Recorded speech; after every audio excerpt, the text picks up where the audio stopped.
All right. Well, welcome everyone. My name is Jay Berkowitz. My company's called 10 Golden Rules, and we do one of these live events every month. We have an awesome panel here today. Uh, Zuli and Jason and Emily are with us, and we're going to talk about how to leverage outsourcing and nearshoring for a law firm, or frankly, for any firm. I'm going to give you some examples of what we do at our agency. And I'm going to run through a few slides, and then we're going to meet the awesome panel in just 1 minute. So our outsourcing and nearshoring started with a kid named Rakesh Reddy, who's become a great friend of mine and the company. And he did his MBA at Lynn University, which is a great little private school right here in Boca Raton, Florida. Now, I'm going back about 10 years to the good old days when we had offices and you've met people and interviewed them. And we met Rakesh and we loved him. And he was our second great employee from Lynn University. And he joined our team and he joined our football pool. And we went for lunch every week, and we had in-house massages. And it was like the good old days when we had an office. And so he joined the 10 Golden Rules team. And then after a year, his visa was coming up, and his family kind of convinced him, like they wanted him to come home. So he went back to India, and we were very, very tentative about working remotely, but we used GoToMeeting. This was even before anyone had heard of Zoom. I don't know when Zoom first started, but we had GoToMeetings, and we were able to work remotely, and Rakesh was able to give us some services, and it worked really, really well. So then a next evolution, my friend Jonathan Bannister had a great business. He has a digital agency. Now, 10 Golden Rules is a digital agency. We only work with law firms. He has a digital agency that works with accounting firms. And so he had a tremendous team in the Philippines.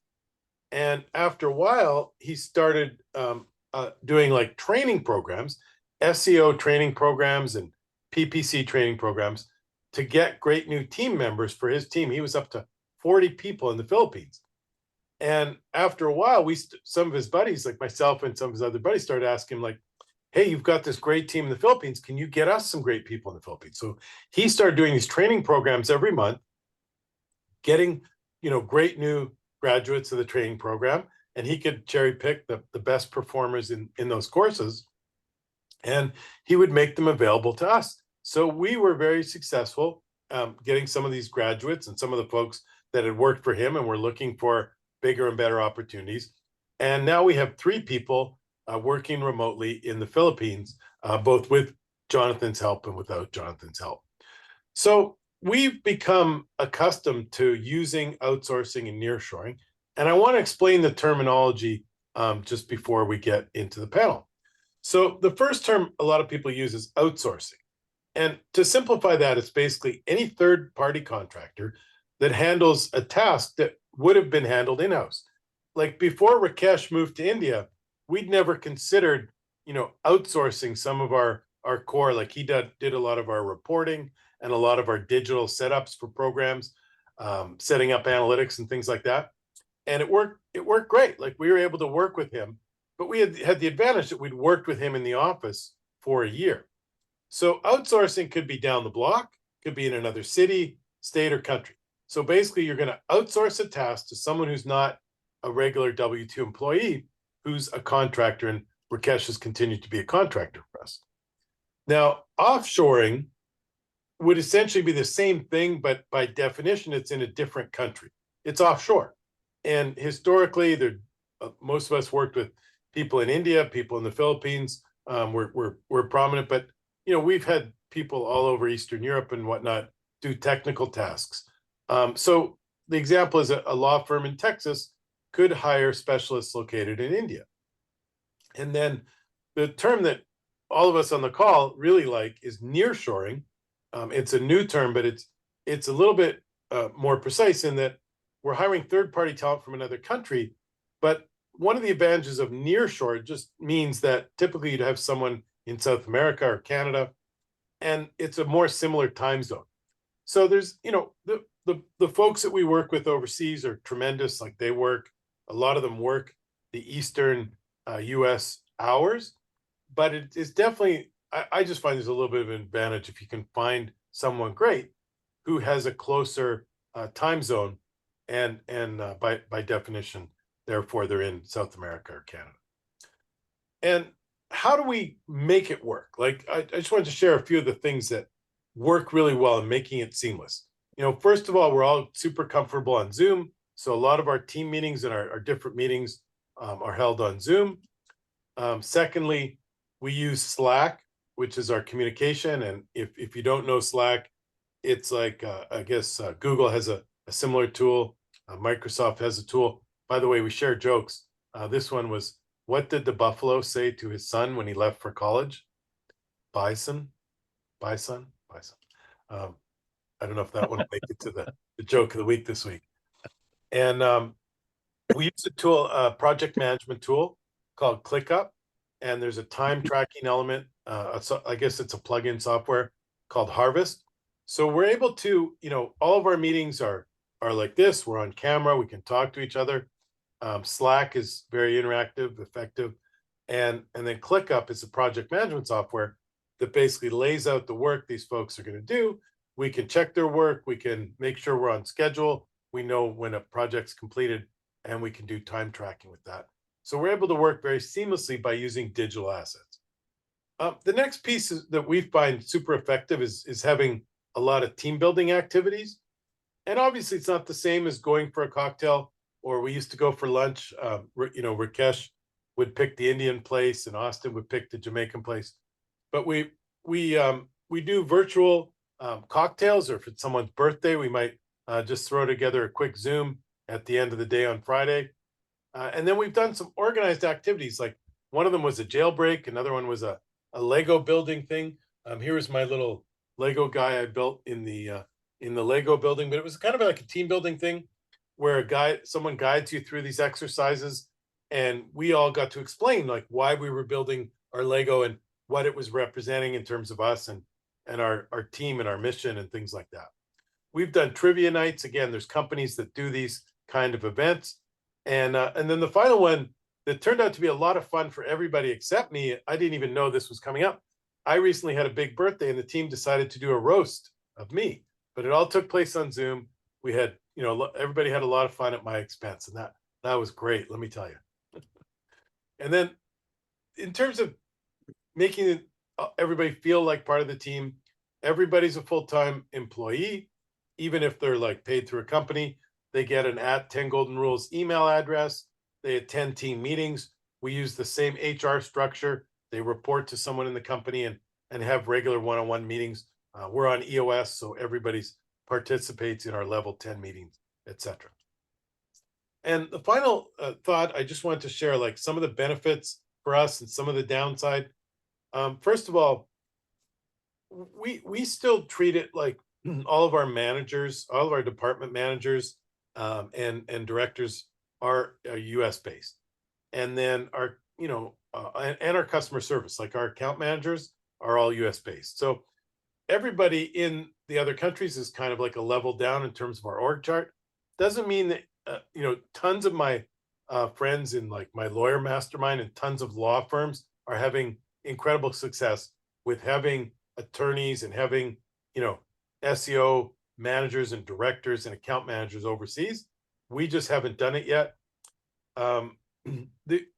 We find that most of the folks overseas are incredibly enthusiastic, loyal, and hardworking.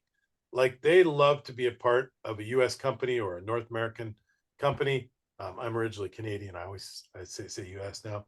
They get paid in U.S. dollars, and typically it's a reduced cost to us. And there's an incredible value there, right? Like if we're paying someone $30,000 or $40,000, the U.S. dollars go a long, long way in India and the Philippines, and it's tremendous. Their cost of living is typically less than trying to find a place here in Boca Raton, Florida. And a lot of times they're very, very happy to do what we might consider repetitive tasks. Might be less attractive to someone North America based. And there's tremendous English education throughout the world. So a lot of people attended the International Baccalaureate program or British schools. Funny, sometimes people in in random countries like South Africa or India, Philippines have a British accent because they learned their English through an international network of British schools. But the International Baccalaureate program is where kids can travel throughout the world and basically have the same curriculum as they travel throughout the world. And typically diplomats and people like that use the International Baccalaureate program. But we've been able to hire some local folks who went through that schooling system. And so they had this tremendous English-based learning. Finally, just a couple risks. You definitely have to keep an eye on some of the junior employees. Some of them will try and have 2 full-time jobs. So basically, they'll work for you for 8 hours. They'll work for someone else for 8 hours. They'll sleep a little bit, and generally the work product is noticeably worse, and it's definitely something you have to keep an eye on. A lot of folks will take other side hustles and things like that. So it's definitely something you got to keep an eye on, and you can use time tracking like I talked about. And our expert panel today will definitely have more sophisticated ways of making sure we're getting what we contracted for. So anyways, we're big fans of outsourcing and nearshoring, and we've got some rock star companies and experts today to talk about how you can apply it for your law firm or frankly for any type of company. So without further ado, I'm going to make my first introduction. And Jason Melton has a law firm called Whittle and Melton, and he'll tell you the story of how he started some outsourcing in Mexico and had so much success with it that his friends, other law firms, started asking him, like, hey, can you get me some of this great talent from your location in Mexico? And so he created Regents Remote Services. So he's a co-founder of Whittle and Melton, personal injury firm based in Northwest Florida. Yeah. He's a founder of Regents Remote Services. He's a life member of the $1 Million Advocates Forum and received the AV preeminent rating by Martindale Help. So that just means he's a really, really good lawyer, gets amazing results for his clients, and is highly esteemed by his peers. He's the president of the National Academy of Motorcycle Injury Lawyers, and so he specializes as in car accidents, personal injury, and motorcycle. And he's an Instagram rock star. He actually spoke at our conference, TGR Live, about his amazing Instagram videos and his Instagram channel. So check out Jason's Instagram, but that's not the topic today. Today, Jason's going to talk to us about Regents Remote. So Jason, if you're ready to go, I think I have your slides, right? Thanks, Jay. And we'll do it this way. Over to you, sir. Okay, thank you. Well, if anybody wants to get a hold of me afterwards, that's my direct phone number. Feel free to call me or text me. I'll help you with whatever you want to help you with. But Jay, hit it right. I'm a lawyer by trade. It was never my endeavor to get into this space. I had some needs in my office and explored how to take care of it for my office, and then stumbled into the fact that, hey, this is really something that a lot of offices could use. Click. Is that how you want me to do it, Jay? So to know a little bit about me is to know that I grew up in San Antonio, Texas. It's important in terms of this topic because San Antonio, much like Buffalo and San Diego and Seattle, we live in sort of borderless business communities, whether we like it or not. It was very common for me to know people whose parents were going back and forth to Mexico. My father and some of his friends were doing heavy machinery business back and forth through Monterrey and Nuevo Leon in Mexico. It's not uncommon in South Texas to do business with Mexico. It doesn't feel like international trade or anything. It's just, there's certain goods and services that are better priced and certainly higher quality on different sides of the border, and you just make your business decisions that way. So coming from that framework, it made it easier for me to get to the point where I got to. And also I'm a huge Spurs fan, so allowed me to put up a gratuitous photo of us winning a championship. Click. So I started my legal career as a prosecutor in Miami and worked my way up in Central Florida, basically some underserved counties between like Tampa Bay and Gainesville. Some people heard of the Villages. This is where I do most of my work, but we work throughout the state of Florida. And we had a lot of success early on, mostly because we were working in counties where essentially firms stopped marketing for their services because they didn't need to because there was no other options, right?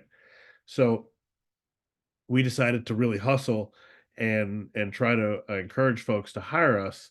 And so we had a lot of success early on. So at a pretty early age, I was running a very successful law firm, which has its pluses and minuses, mostly pluses.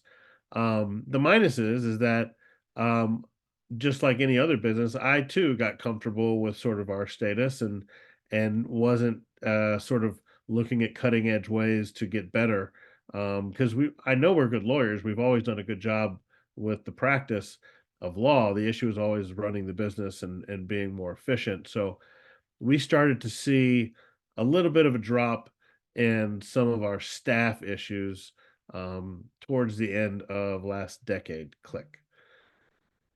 Um, and because of that early success that I had, it became really second nature for me to work away from the office, to work remote, if you will, which is I think is a challenge for some people intellectually. Before the pandemic, could you even produce good quality work without actually walking into an office and having your breakfast sandwich and saying hello to Sheila and getting your water at the water fountain? Could you still do your job correctly? And of course, we all know you can, but when I was doing it in 2011 and 2012, you almost just didn't talk about it because people might think it was weird that I don't put on a suit every day, that I might be, doing legal work in my athletic clothes, for my second bedroom, right?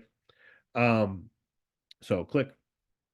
So as we get towards the end of that decade, we start dealing with Gen Z and this new crop of talent, and you start to develop this idea of a skills crunch. And I think generally across the country this happened.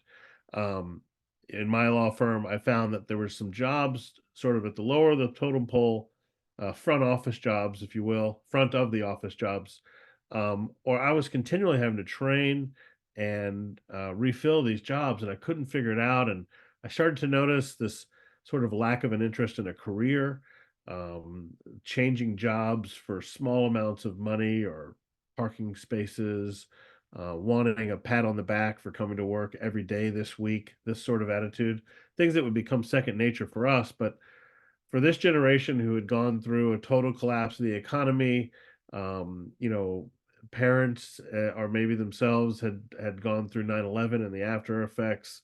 They had just sort of a different way of looking at life. This is sort of the YOLO generation, right? Um, so click. This affected the work culture. It was difficult to motivate people to think, hey, if I stay here, I can really ingrain myself into a professional office. This is important for my life because we worked in areas where we didn't have higher education. So my talent pool was essentially you know, really older women who had worked in professional offices for many years and wanted to get in a position of trust in a professional office. They didn't necessarily have higher education in their resume, but they had a lot of industrial or industry knowledge. And so these people were becoming harder and harder to find in our communities because we didn't office in Tampa or Orlando. We were in Spring Hill, Florida, for example, or Brooksville, Florida. This is very common to not talk to someone who graduated from a four-year university for a week. You could walk around town and never talk to somebody who graduated from college. Nice people, but just higher education wasn't there. Click. So then the pandemic happened, and it happened right at the time when I decided to reach out and make a decision that I thought was kind of crazy and I didn't tell people about, which is to find out, hey, could I hire someone in Mexico to fill one of my roles? And one of the very first best lessons I got about nearshoring was in my very first phone call with my now business partner when I asked him, "Hey, can I get a paralegal in Mexico to fill a role as a paralegal in Florida?" And he asked me, "Why would you want a paralegal when you can get a lawyer?" And I thought that was a crazy way to answer that question. And his point was, listen, you have such an advantage in your currency. Why would you hire like for like when you could hire even better and more qualified people who happen to work and live in a different economic environment when it doesn't really move your needle much economically?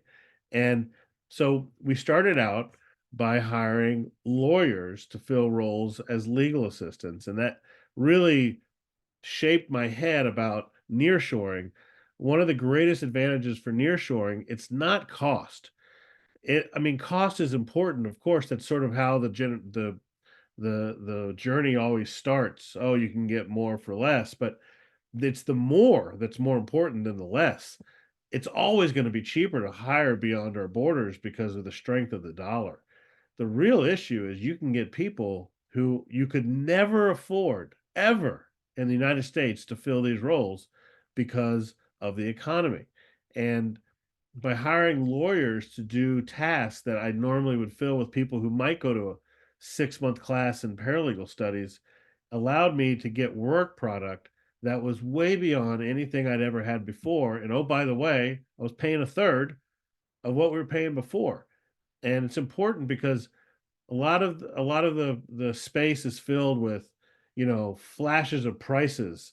And I just for anyone watching this, your journey should not be price oriented. You're going to have major savings virtually no matter where you go. It's really not about money, it's about quality. And you'll see that as I talk more about this. Click. So the wage issues. So while all this is going on in my head about savings, we had wage issues spike in our country. And so it's like all these forces are coming together. This might be actually a really, really good idea. And so we started expanding into other areas and other ways to hire people. And essentially, at this point in my office, I have basically backed up every role in my office with someone in Mexico. That makes my office more reliable, more sturdy, but it also allows lots of people to train at different positions. Click. So in my office, we've hired people to do intake. We've hired people to do uh, legal assistant work or paralegal work. We've hired people to do SEO work instead of hiring an SEO agency.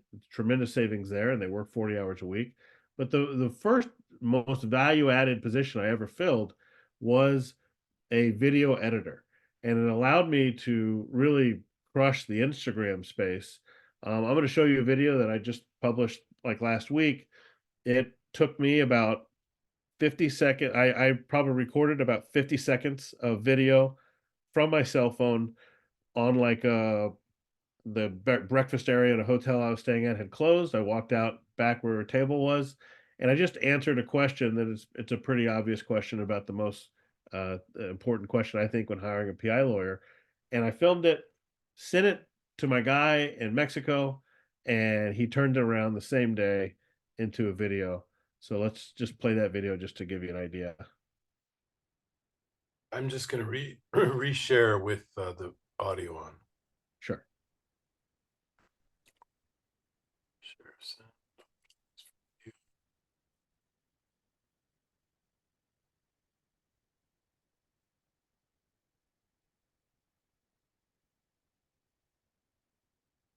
Sorry, I made the slides go away.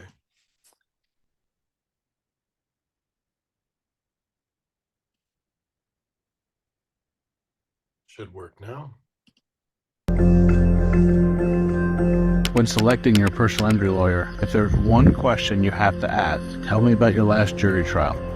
Pretty simply, If they're not trying cases, you're going to find out pretty quick. B, if they're trying the wrong kinds of cases, you're going to find out. Or C, if they're guys that or gals that try lots of cases, they're going to tell you about it. And then that'll open up questions about the process and other cases they've tried. But it's the single best thing you can ask when you're ever looking to hire a personal injury lawyer. Never, never, never hire one who's either never tried a case, hasn't tried one very recently, it doesn't have much to talk about in terms of a trial that is similar to the case that you're looking to hire them on. If we can help you, call us. We'd love to talk to you about our trials and our successes, and then some of the things, the mistakes we made and things we learned over the last 2 decades. So give us a call. Thanks, bye-bye.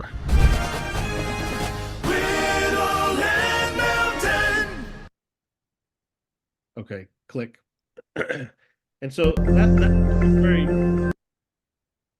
that's a very easy thing for us to do now. I can produce one of those every day if I want to.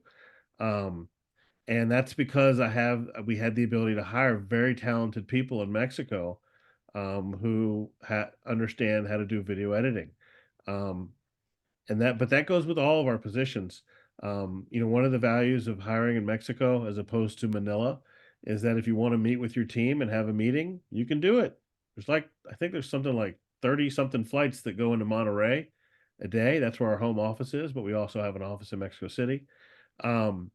These are easy communities to get to. It's just as easy to get there as it is to get to Los Angeles or, Las Vegas or something. Whereas going to Manila or Bangladesh, I mean, you might have to mortgage half your house to put that trip together. That could be awful. But there's some really, really talented folks in this part of the country. Parts of Mexico are also culturally very, very in tune with the United States, as I'm sure Zuli will tell you as well. Monterey in particular, they watch football on Sundays, and I'm talking about like the Cowboys. They eat cheeseburgers. They shop in malls where there's Gaps and all sorts of stores that you're familiar with.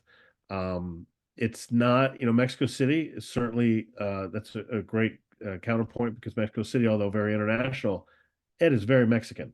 There's some things there that you're not going to see in Dallas, right?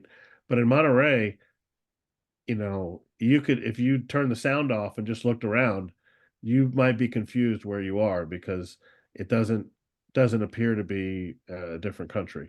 And so culturally, that's a big deal, especially if they're working your phones. They're able to pick up on shorthand phrases and things like that very, very quickly. The little things you kind of take for granted when working with other international communities. The English, like Jay talked about, this happens very regularly. Many of our people are educated in the States, and then they go back to Mexico. This is not an uncommon fact pattern. They'll do elementary school, middle school, parts of high school, maybe all of high school, and then go back to Mexico. Or they'll do elementary and middle school. The high schools, for whatever reason, made it difficult for them, so they did high school in Mexico. Maybe, and then also the people, they take school in Mexico, and based on if it's a British or American school, you'll see that they have a British or American accent when they speak English. So, like, I have people who answer my phone who went to a British school and they speak with a little bit of a British accent, even though they are definitely Mexican. And it's kind of interesting, but it's really great. It's one of the best things I've done for my office, but also for myself professionally, and just personally. It's been an awesome process. This is a lovely community. I enjoy it. I think one of the things I've learned from this process is that some things that we were doing before actually were pretty good. I think one of the problems with remote work is people working at home. If you can, like my agency, we have actual offices where people come into work, which allows them to be supervised. It also allows them to be helped. It allows them to create a sense of community and culture within the other people that they're working with.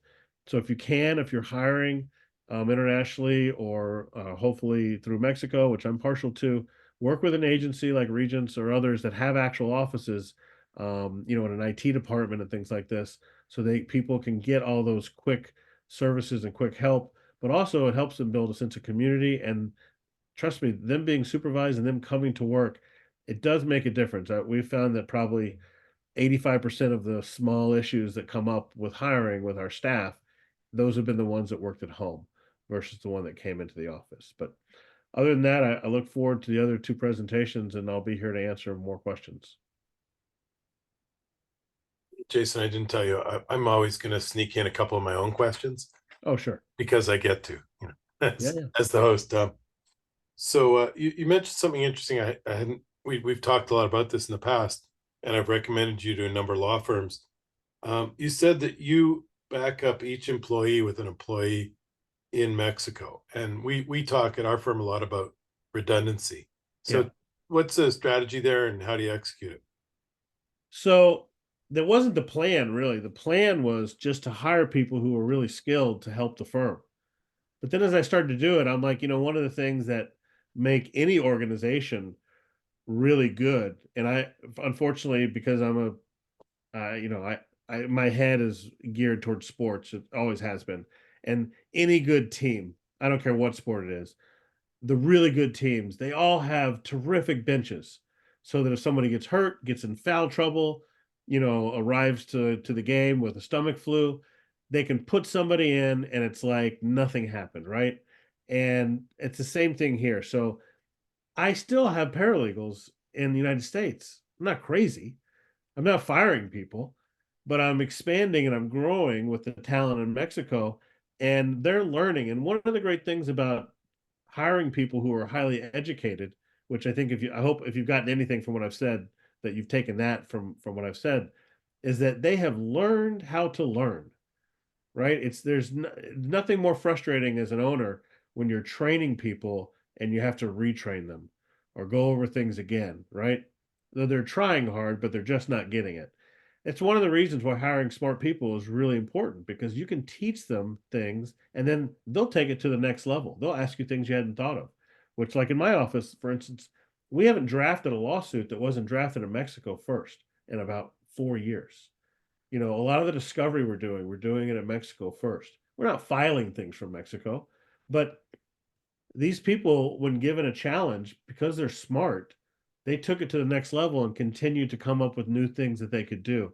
And if I had just hired people like for like, I wouldn't be there. So back to your question, when you have that type of talent that's available, I'm going to back up every position because they can learn from the people in front of them. My American workers are not threatened by the talent in Mexico. They look at it as empowering them. I'm empowering them to help them get their work done with this awesome assistant, right? And so to me, it was just natural that I would want to back up every position that I could. I love it. Talk to me a little bit about the facility, because one of the things that we were originally attracted to in the Philippines was, they had a great facility. It was close to a bunch of US based facilities. So there was like, if the grid went down, they'd get the grid back up, air conditioning, internet, power, Right. and providing computers to these folks. Well, what do you all do? yeah, that was the easiest part of starting this business, is that my now business partner already had a building that he was working in for his other companies, a marketing agency. And we've been able to expand within this business. It's Class A space, like the corporate entity of Pollo Loco. They're our downstairs neighbor. Like, this is a very nice building. Great. And it's in San Pedro, which is one of the nicer neighborhoods in really all of Latin America, but certainly in Monterey. So people want to work there. And I think that's another thing for, getting talent, is paying them well and having them come to a nice place to work. Um, it's a big advantage, like I said earlier, in terms of supervision and creating a culture. And I've written some things about this, but there's some things you can do, because it's hard to work remotely if you can allow yourself to put yourself in their position. It's a really important part of what we do, but I always say treat humans like humans. These people are not computers. They're not, what are those little things you turn on that vacuum your house? The it's like a robot vacuum cleaner. Like, it's not anything like that. These are human beings, and just like you would want to have some camaraderie with your office mates, you'd want to be able to know you could raise your hand and ask a question. So treat them like humans, give them a place to work that you would want to work in. And I can't be any more, positive about it, but our building in Monterey, it's nicer than my office in Florida. And I have a nice office, but I love going there to work because it's nice. get coffee, and it's wonderful. And last question, and then we'll get to the next panelist. You all have done some stuff to make those folks feel like part of your team and vice versa. What are some of the things that work for you to build team? Well, I mean, from the Regent side, I mean, like we provide them health insurance, which I think is very important. That can be a problem in some of these parts of the world. But from a Whittle Melton side, like we send them swag. We invite them, make them a part of events that we're doing when we can. Certainly, when I go to see them, right, we'll have happy hours together, and we'll go to dinner together and hang out. And I just think it's just a core sort of corporate function of just treating people like people, treat them just like you'd want to be treated yourself. I think it's the number one problem with hiring internationally is American companies look at this as a plug and play, like you don't have to train them, you don't have to ingrain them in your culture, you can ignore them for weeks. This is that's ridiculous. Like this should be no different than onboarding somebody in your office in September, right? Should be Was the it you who exact said you have a video feed? Oh, Back, sure. I mean, we Zoom all day, like every day yeah. with them whenever we're talking to them. But it's just, I just think that that it's the biggest failure, and it's the easiest thing to fix too, right? Just talk to them. It's not a big deal. Awesome. Well, I love it, and thank you for sharing and being here. And next up, I'm just going to switch back to these slides to introduce Emily. Emily also participated in TGR Live, our live event. And we love Back Office Betties. And some cool things I learned about Emily. She's a volunteer teacher for inmates all the way to entrepreneurs. She's been a guest lecturer at the University at Texas A&M. And the company that started in 2014 as a virtual receptionist company grew to help clients in all kinds of areas. So they do legal admin support, experienced legal assistants, intake coordinators, paralegals, admin assistants. And she calls them her heroes who manage everything from paperwork to case prep so the attorneys can focus on the courtroom. Emily, welcome to this month's live streaming event. All right. Howdy, y'all. I am coming to you from Jason's hometown, just north of San Antonio. I'm right between San Antonio and Austin.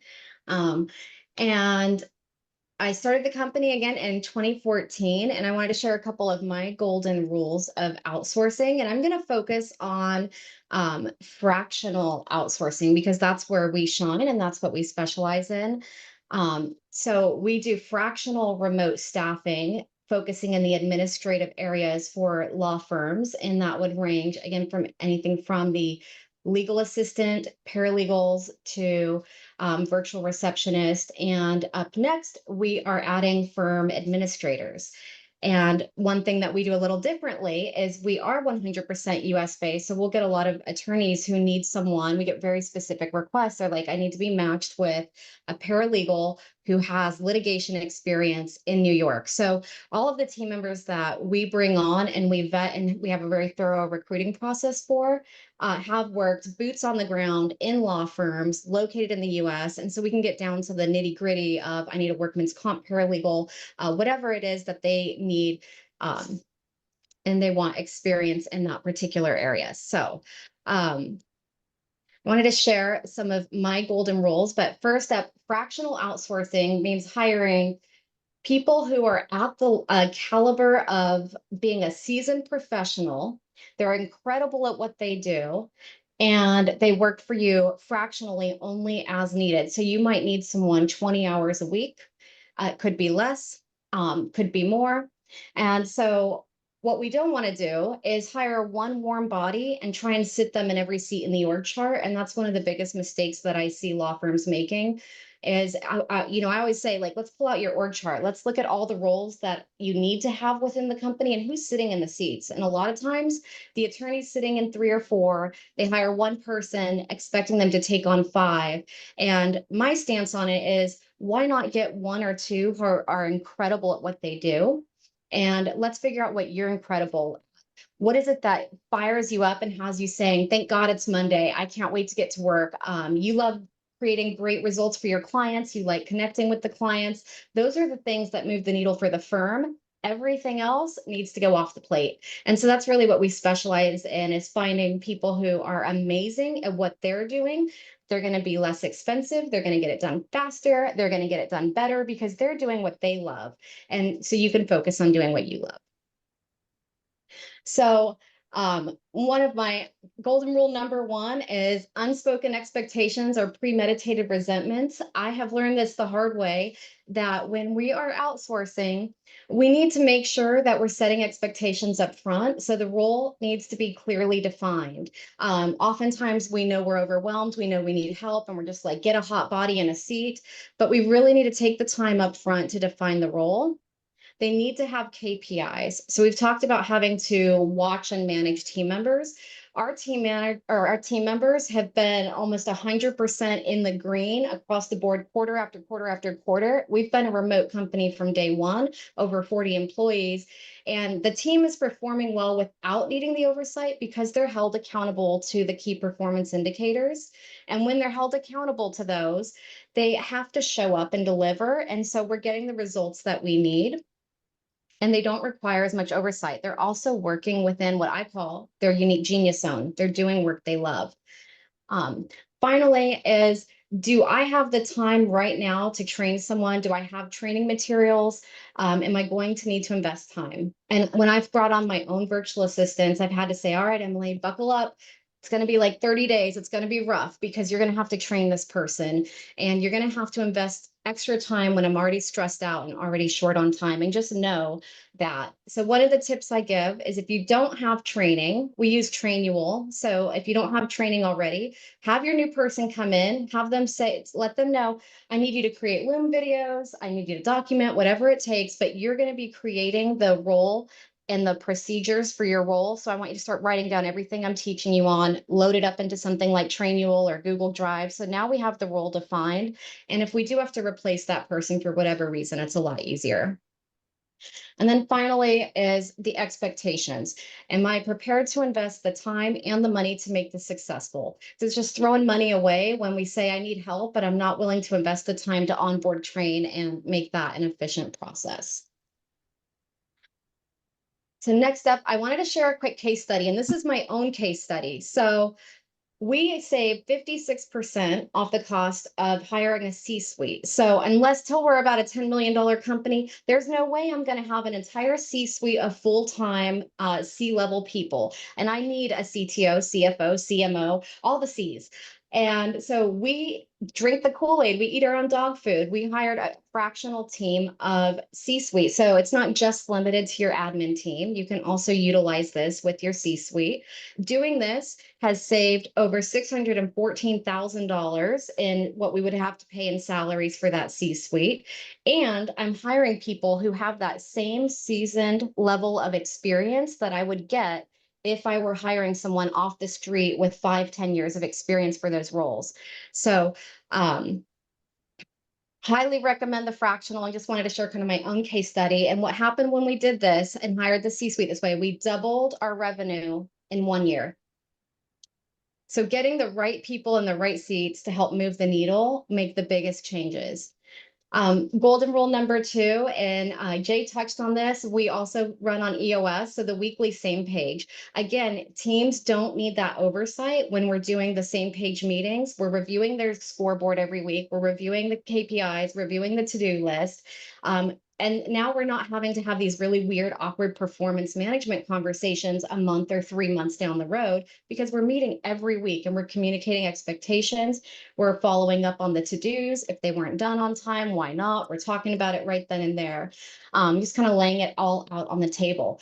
So just because, to Jason's point, you're offshoring or outsourcing the work doesn't mean it's hands off. They're still part of the team. We still need to manage.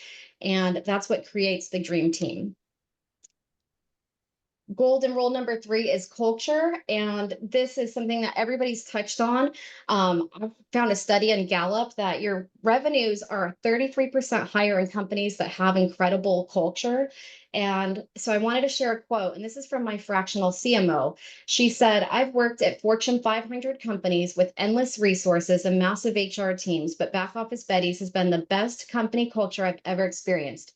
Even as a fully remote company, they've created an inclusive, fun, and positive environment. Betty's truly sets the standard for what a great culture should be. And it shows in the performance of the team, the performance of the contractors and the people we outsource with. Everyone works together like a tight unit. And so the ways you can implement culture into your business in practical ways is your core values. We call them our Bettyisms, are a living, breathing thing. So we reward by it. We use Bonusly. It's BONUS.ly. And we incent our team members to tattle on each other. So they get Betty's bucks to spend by tattling on each other and giving core value shout outs when something good is done. So a team member gives you an assist, you give them a shout out and you hashtag it with the core value and you share Betty bucks, and everyone gets a budget every month. That can be cashed in for real prizes and gift cards and things of that nature. During our quarterly meetings, it's all hands, remote, full-time, part-time, doesn't matter. And we reward again. We could do an MVP of our core values or Bettyisms award winners. We provide growth paths for team members, showing them that there's a pathway, to navigate through the company. Team building exercises. We do a dream manager list for all new hires. And so what we do with that is we say, sit down and come up with 50 dreams, big, small, doesn't matter. Instead of saying, hey, Zuli, you did a great job. Here's a $10 Starbucks. What we've done is said, Sean really wants to go on a pink Jeep tour in Sedona. I'm going to cash that in. So we've said, Sean, take half a day off. We're going to pay. We bought you the tickets. You're going on the pink Jeep tour in Sedona. So we're cashing in their dreams and things that tie in what their work that they're doing with their own personal passions and life dreams. And then we have wellness days. We use a company, it's a shopboxmoxie.com. And this is a gift that I just had made up for a board that I serve on. And you can see it's all customized. It's, to match the board. It's got their core values on it. And inside is a curated gift that I put together. We use that in Betty's, the Shop Box Moxie, for all of our employee onboarding. We do it for wellness days. They get a little gift once a year when we have Wellness Month to promote mental and physical well-being and work-life balance. So little things like that to just really create a cohesive culture are the tricks that we have put into play. And finally, just avoid the outsourcing oopsies, things that I've made mistakes on. Don't be like me. Learn from my mistakes. Save yourself the headache. Make sure we communicate roles clearly. We've got the KPIs in place. We've got a cadence of meeting rhythms. We integrate the culture and we make sure that the team members are a good culture fit. And we also make sure we're doing adequate performance management. And the last little tip I wanted to give, and it's one that I see a lot, is when you're interviewing and you're going to talk to your candidates, a lot of times what we're looking at is, do we vibe with this person? And I've seen it time and time again when a law firm makes a hire and the person isn't lasting and they're out within 3 to 6 months, the performance is bad. And it's because the personality was maybe a little bubbly like mine, but they need a paralegal who can dot every I and cross every T. Those people are going to be more like your computer programmers. They're a little more reserved. They're quieter. They're not going to show up as well in interviews. And that's one of the biggest mistakes that I see, is to make sure that you're matching the traits that you need for the role to the person, rather than looking for a great fit of someone who made you feel warm and fuzzy. That's a wrap. Awesome. I love it. And the slides are really cool too. Thank you. So the question I had from your talk was the fractional portion. Explain. So I mean, I guess it makes sense. Like, if we had, and we do have a lot of fractional folks where our social media manager, when we first started offering social media, was 50%. She was fractional, and that made a ton of sense. And then very quickly it became a full-time job.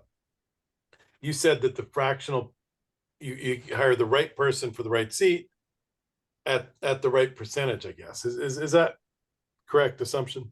100%. And it's a scalable model. So most of my fractional C team, I've added additional time with, and several of our paralegals have been the contract bought out by the law firm they're working with. So they may have started with 40 hours a month, 60 hours a month. And as the law firm scaled and grew, they said, I'd like to take this person on full time. The paralegal they're working with loves the firm and it was a great fit. And so we negotiate that transition for them and help make a smooth handoff. So it's another good way to kind of try before you buy, doing it that way. We've run into a couple of instances like one of our clients, their intake manager quit and they were down another person and we introduced them to you folks. What are you seeing today? Like where are the biggest needs and which calls are you getting most frequently from firms? Um, From firms, it's typically just being a little overwhelmed. We're all busy, and a lot of times they don't know what they need. And so I always say, let's start with your org chart. Let's look there because a lot of times we know we need help, and we're just not quite sure. It's like I need a little of this, a little of that. So I'm like, let's look at the org chart. Let's look at where you shine. What do you want to focus your time on? What's most important to get off your plate, and build it around that way. And then I'll tell you, the number one complaint we get in our call centers is the same as the number one bar complaint. Clients are not being given proper expectations. They're not being communicated. So the one thing I think law firms aren't looking at enough is client services and having a client services rep who's touching base, letting people know it could take a month, it could take 2 weeks. We're going to follow up and setting real solid expectations. Otherwise, people just keep calling over and over. They feel like they're being ignored. And it ends up being the number one bar complaint. So that's a really easy one to avoid. Fantastic. All right. Well, I'll save a couple good questions for you at the end. And let me introduce Zuli with a slide.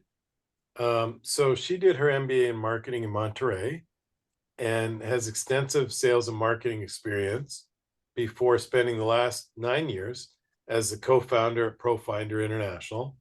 She's very active in the community and charitable activities and with some professional organizations that she'll probably tell us about. So with that, Zuli, I'm going to stop sharing super quickly, hopefully. Oh, I didn't even share. I was supposed to be sharing that.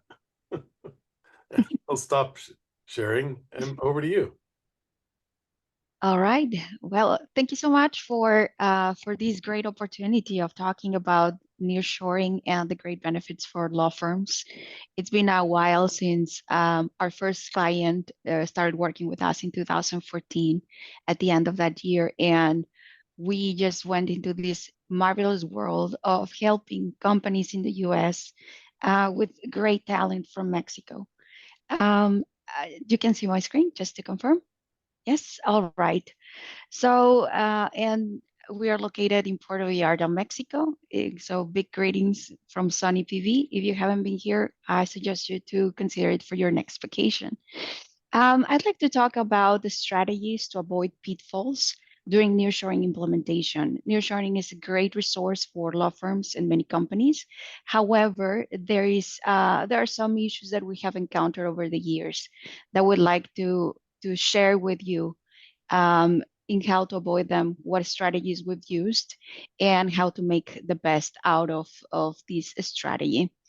I've seen that the pitfall number one is not having clear goals or a very defined expectation of what they want to achieve from a nearshore operation.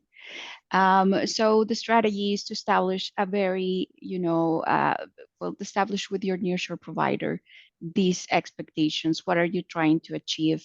We've used defining SMART goals, which is this a goal that is smart and is specific. Like, what do you want to achieve by doing this nearshore strategy? You want to grow, you want to reduce costs, do you want to increase the number of cases that you are going to handle? What is that you want to do? As well, the goal should be measurable, that you can actually say in a number, right? Convert 20% more leads into clients, perhaps file more demands per month, or file more bankruptcy cases per month, and establish a number, what it is that you want to increase and how much. As well, to make the goals achievable, something that actually is realistic. Sometimes clients that go into nearshoring, they expect goals to be achieved way faster than what actually the structure can allow. And it's really important to be very realistic and set milestones. As well, the goals need to be relevant to the actual broader business goals that the law firm is trying to achieve, right? And align them to them. And time bound, which allows you to give you a timeline in which you are expecting these goals to be met and the milestones to be reached, just to know that you are going in the right direction and to be able to evaluate that the nearshore strategy is exactly serving the purpose that you wanted to achieve. Pitfall number 2 is a resistance to change. It's obvious that when human beings, we like to do things in a certain way, and sometimes our staff and even our own core team can struggle make this change with you. When the law firm owner have decided to go and try a nearshore strategy, it's important to open an honest and a straightforward communication with staff and with the nearshore provider as well. Include in the decision to your staff. You know, I'm sure you've seen observations from your staff saying, you know what, I need help, I'm overworked, we have too many cases, we need an additional staff member. Well, leverage those observations into this decision as a law firm owner that you're making, so the staff understands that you're taking this decision in order to solve the issues that everybody is seeing, right? As well, address the concerns and the fears that the staff could have, and be sure to partner with a nearshore provider that is sensitive to this part of the process and can navigate with you the change with your staff and the staff that you're hiring remotely to actually work together in a seamless transition. And prevention. Um, Sometimes, and this could happen, we've seen this happen, avoid any type of small sabotage from a staff that is not comfortable yet with that decision. To prevent this is try to always record the sessions between your staff and the nearshore operator, so everybody stays transparent and honest. And as well, as a business owner, you're able to sometimes review what information is being transmitted to the nearshore provider as part of the processes that I need to follow in order to ensure that everything is accurate and applicable to the policies that your company is following. So that would be our advice with all these years of going through this. The pitfall number 3 that we've seen is the undocumented processes. Companies grow and sometimes there's no time to grind and put like all the documentation up to date of what everybody's doing. From our perspective in Profinder International, we really like to start there with documenting the processes that are being transmitted or extended to a nearshore operation. So we actually understand what everybody is doing and what is expected from them. This as well allows us to actually profile the position and look for the right person to fulfill the job. So the strategy is to work with the nearshore provider in documenting these processes, keep them updated as they are evolving, and be able to say of those versions, right? Like what it was and how it has evolved and what other decisions have been made over time. Here, I would like to share with you a story with one of our clients. It was a situation where they hired a position for customer service. We started to see the job profiling was good. And this was almost at the beginning of us working with law firms. We profiled the position.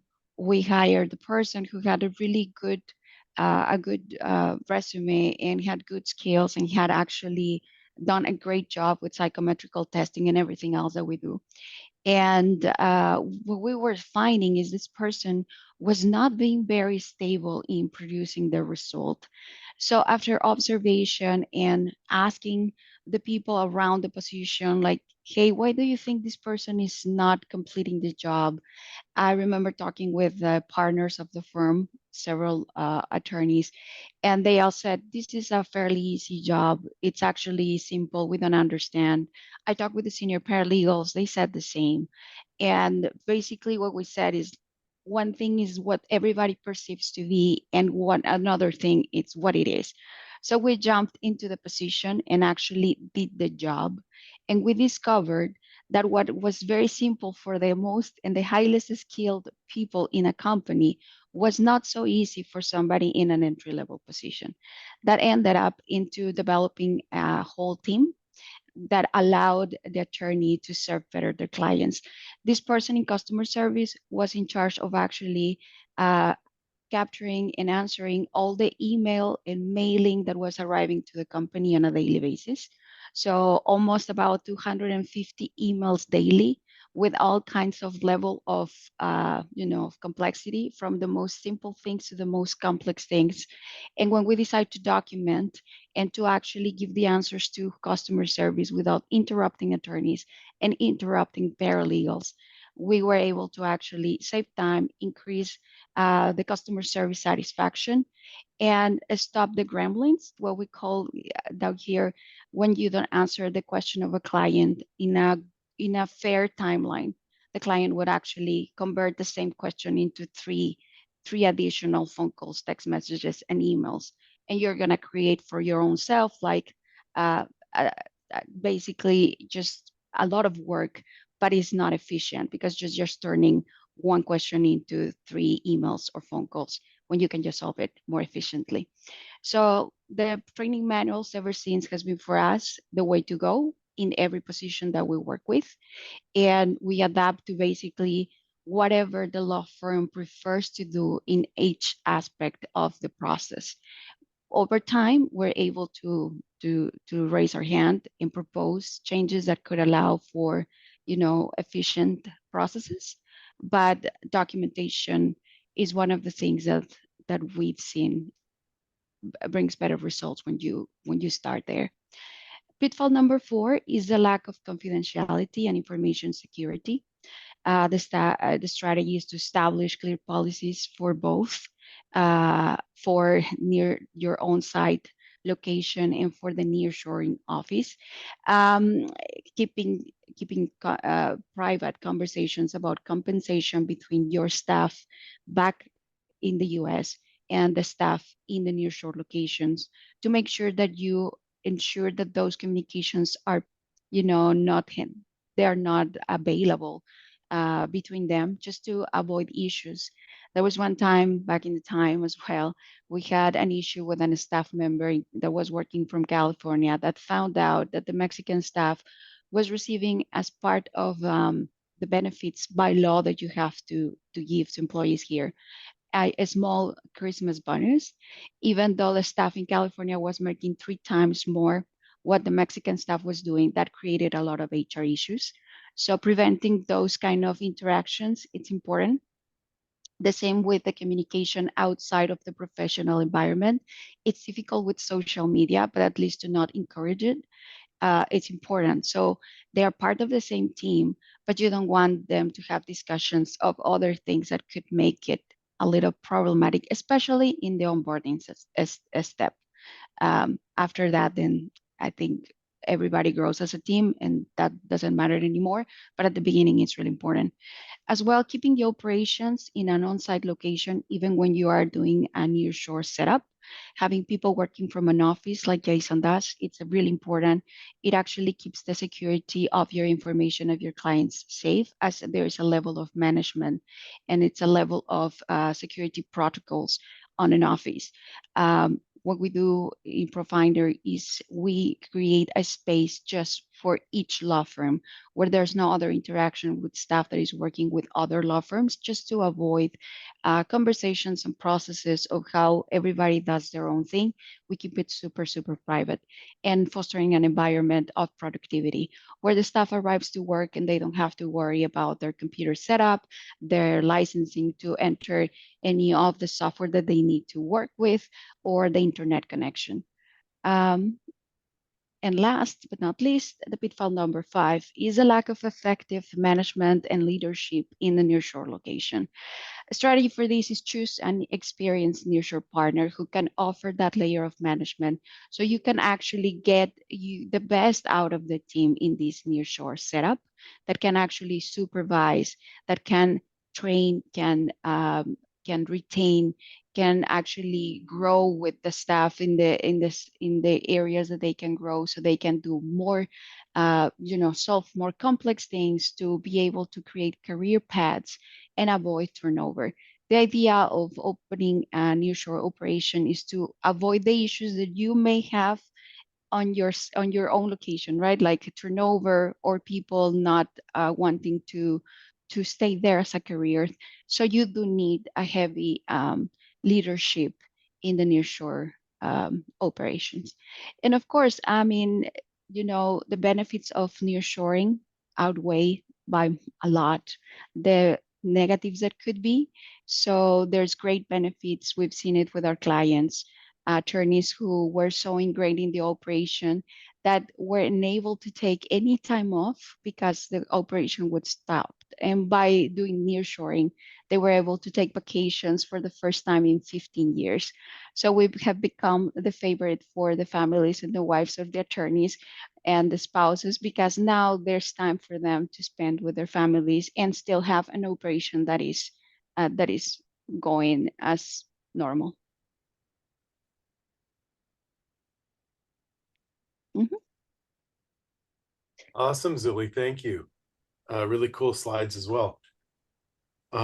Okay, so I'm going to ask you all a few questions, and I'd encourage the attendees to type some questions in the chat or the Q&A, either one. And I of course collected a few questions. So I guess this question's for all three of you, but first for Zuli and Emily, because you both talked about how important it is to get started with, basically clear goals, well documented. Emily talked about, training and making sure you have good training documents. So maybe all three of you can take a crack at it. How do you ensure that you start things out with a good chance of having success? Maybe Zuli, go first.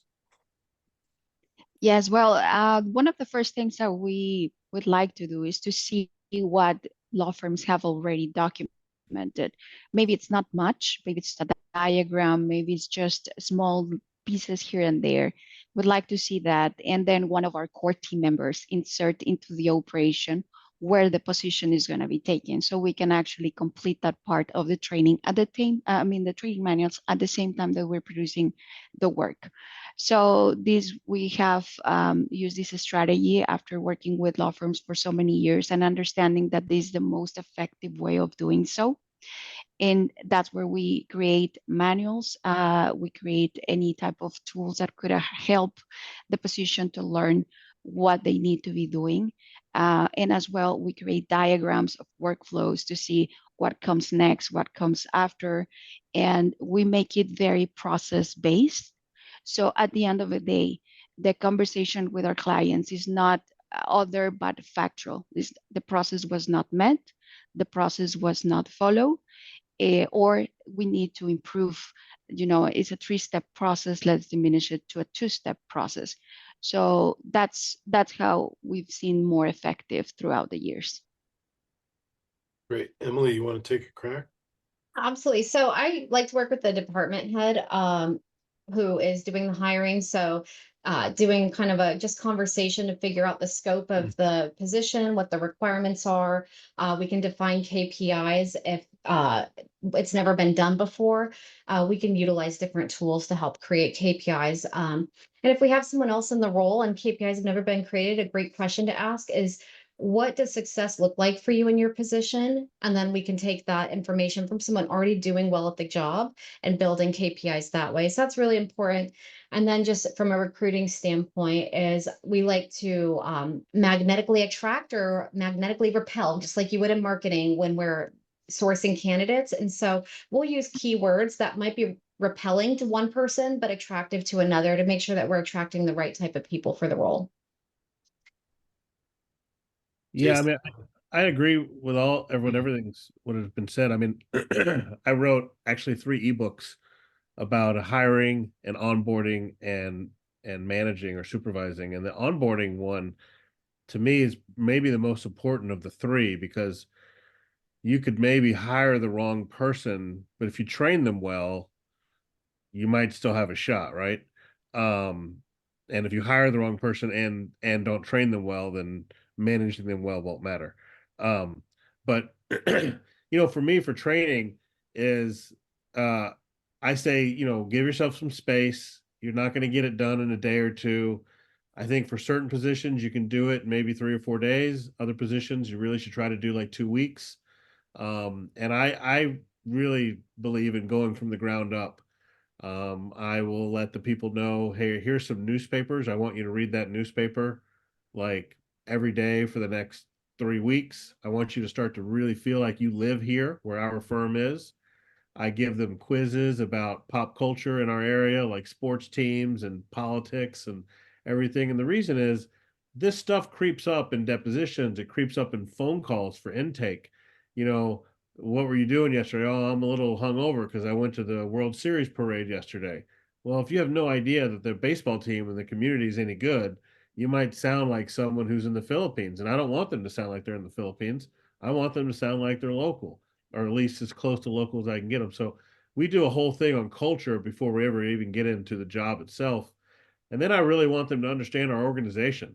I want them to see who everybody is. I want them to understand how to communicate feelings. If they have a problem with an assignment, who are you supposed to talk to? Where do they fit in the organizational chart, right? Because if you walk into an office, a brick and mortar office, you'd know if your computer's not working, you're not going to walk into the CEO's office and say, hey, fix my hard drive, right?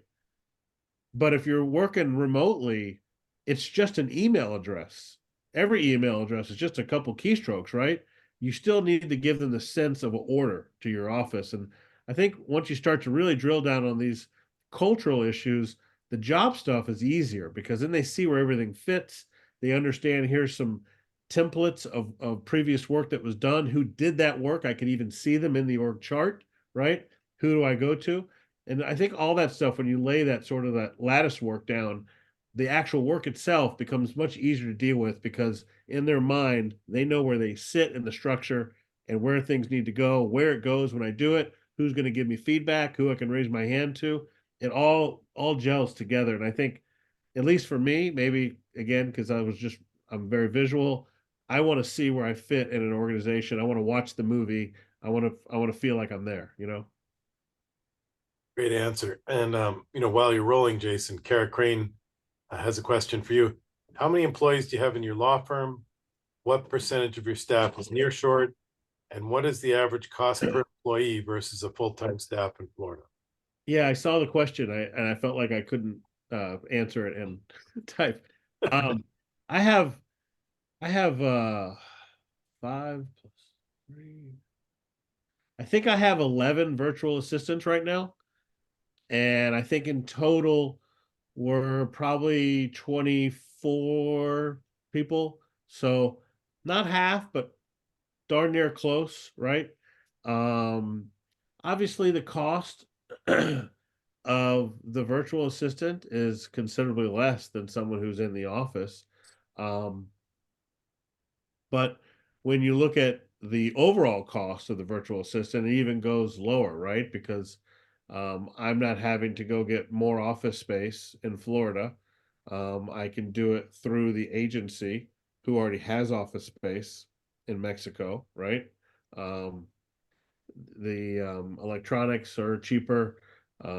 There's just we provide way more benefits to our American staff than we do to our Mexican staff, just by virtue of the employment construct, right? Um, Although we get health insurance through Regents for our staff, which we're very happy about. It was always important originally, as I'm sure everyone else feels the same way.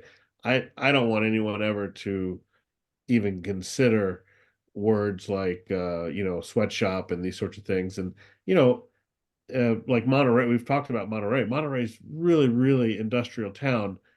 There's Asian companies that are running big rooms full of people doing all sorts of things. Like that stuff does exist, and it exists in Central America. It certainly exists in the Philippines. But for me, there's a right and a wrong way to do this stuff. And again, if you're following the pennies and the dollars, like you don't have to spend much money to overcome those issues. And so it's all very achievable. You just have to make it sort of one of your goals. So I'd have to really get down and figure out the cost, but it's I you know, I always think in my head third, about a third of what I'd pay in Cost all America. in. Yeah. Yeah. Great. Next one, maybe let's put it to Zuli first, from Tom. Thanks for being here, Tom. Realistically, I don't have the time or the patience to give the VAs much training myself. Could I pay extra to have a company do most of the training for me? And I went, Zuli, to you first, because it sounds like you developed a lot of the manuals and from existing stuff that the law firm had. That's right. Yes, there's nearshore providers who actually offer what I call premium package, where you don't do much. Like it's only at the beginning, it's learning the first processes, documenting everything, and then after that is basically building a hiring funnel. So you can just like hire and replace or expand the team as fast as the company needs it, with time periods of training that could go from 3 weeks to up to 3 months, depending on the complexity of the position. If it's a customer service person versus a paralegal, like in our experience, with hired and trained for bankruptcy, for personal injury, and it's different processes. And we've been able to help in the pre-petition, post-petition stages for bankruptcies, creating plans for Chapter 13s that are complex. And that training obviously is a little longer. And we just base it by milestones of training. Like somebody that starts in an entry level will have like a path of actually up to 1 year to be able to complete all these tasks that are complex, a little different than somebody that is in the intake position or in call centers, where we actually deal with leads that arrive immediately with KPIs that answering within 1 minute and conversions of 80%. So those are different trainings, and we can create materials for each of the positions. And it just really depends of what the company would like, where would like to start. And my suggestion is to start wherever you have a job vacant at the moment. That's the right place to start. Great. And Emily, you talked about developing Loom videos and using a Trainual or a Google Docs. You want to talk about what role you all provide for the firm, or what additional Yeah. services you can provide? I think this is a big problem, Jay, is a lot of the firms are missing a firm administrator. They're a really expensive salary. I understand why. So that's one of the reasons we're rolling out fractional firm administrators for firms to implement the structure. And particularly related to like cadence of meetings, management of the team, training and onboarding of the new staff.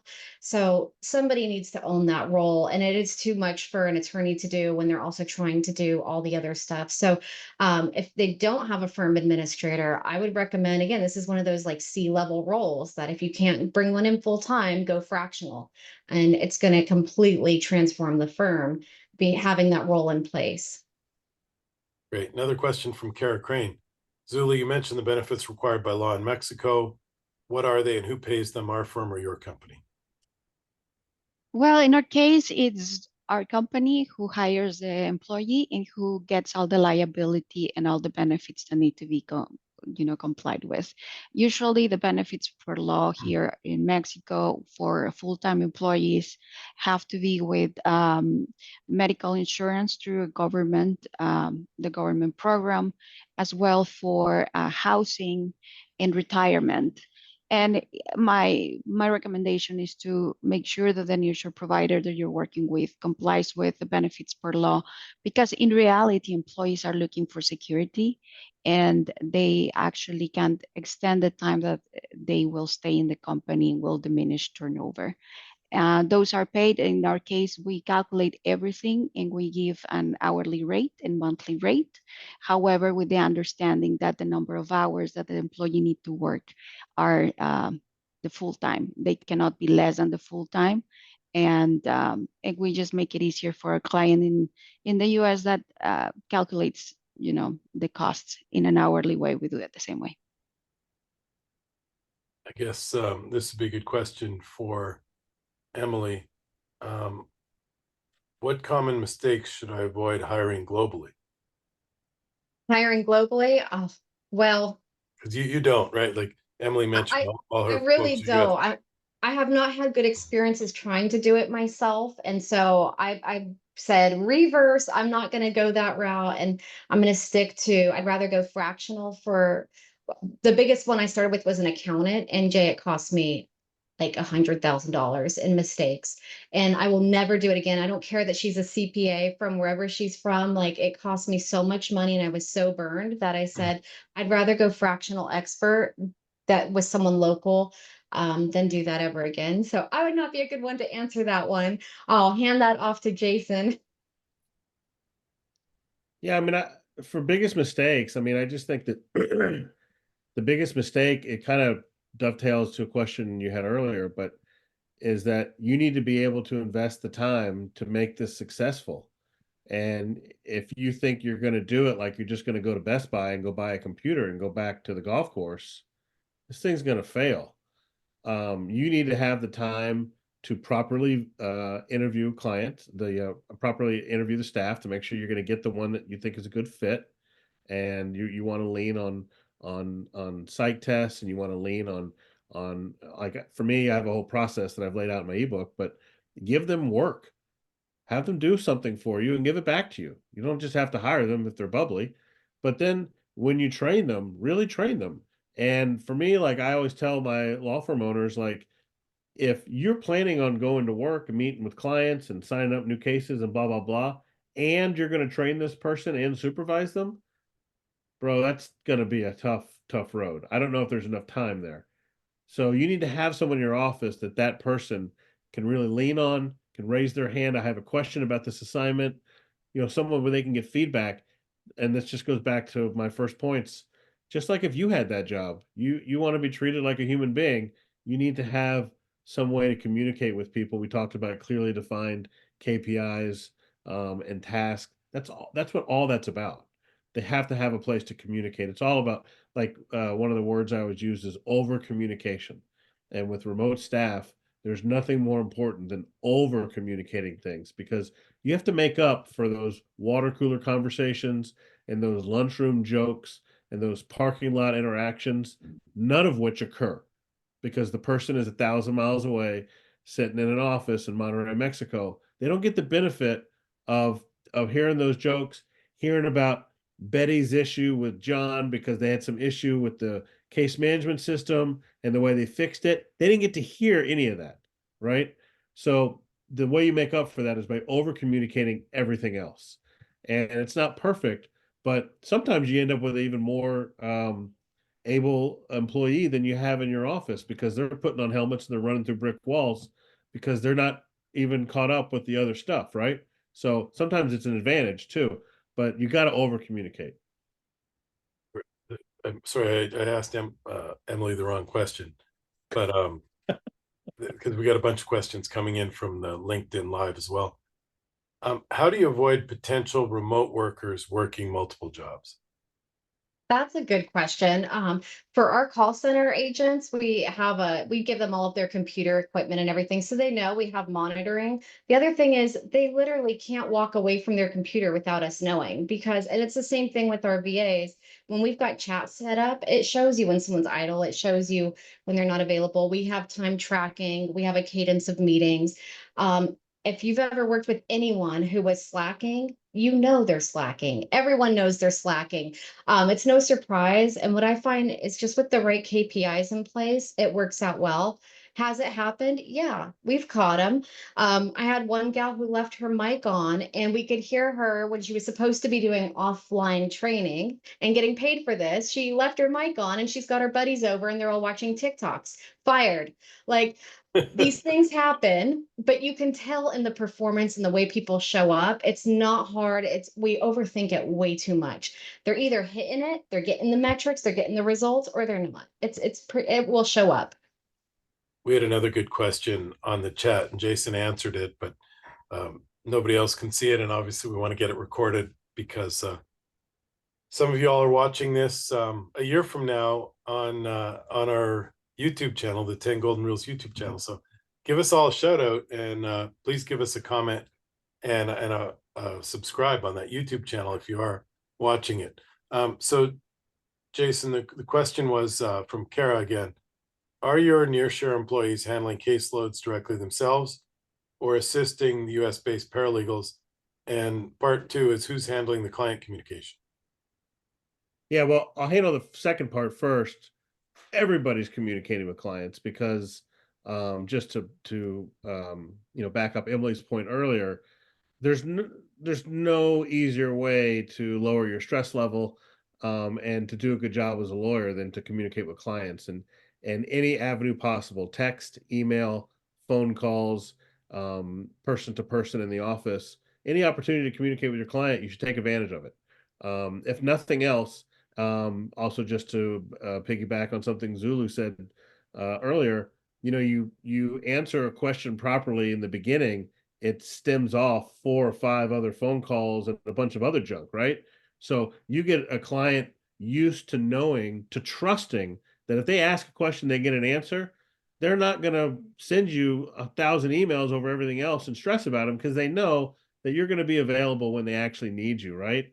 And it's just like a relationship. Like if you were dating somebody, if they ghost you for 3 or 4 days, then you're going to have an unsettled feeling with them. And if they talk to you every day, then missing a phone call from them, it's not the end of the world, because you're going to talk to them in 6 hours anyway, right?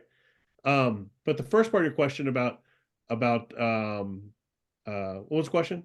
First part? Are your nearshore employees handling caseloads directly themselves? Yeah, so I would say like 90% of our clients at Regents, the staff that they hire through us have their own caseload, right? My office, I don't have it set up that way. I have all my Mexican staff working side by side with my American staff. I wouldn't say in a supportive role, just more of like a side by side. I'll handle this, you handle this. I need help with this, I'm going to handle this. We'll get back together. So, that's just how I run my firm. It's not a commentary on capabilities. Clearly, they're very capable. That's not an issue. Awesome. Well, there are more questions, but we're at time. So I want y'all to tell everyone where they can find you and access your tremendous resources. So Zuli, why don't you go first? Yes, well, if you want to find me, LinkedIn is a great place. I'm at like Zuli Murphy Aviles, or in our website, profinderinternational.com. Perfect. Emily, go ahead. Backofficebuddies.com. Also Emily at backofficebuddies.com. And Jason? You can find me on LinkedIn. Certainly Jason Melton. You can find me at our website, Regents RS, for regentsremoteservices.com. And feel free to text me if you want, 813-505-7855. Awesome.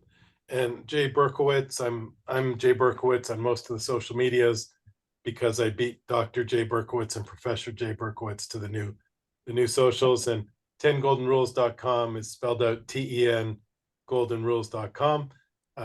Awesome, everyone. Thank you all so much. This was really, really great. And I think I'm going to be sending dozens and dozens of people to this webinar to learn about how to add this as part of their mix in their companies. So I'm sure we'll have thousands of YouTube views in the future. So thank you all for doing this. Thanks, Jay. Thank you. Bye, everyone.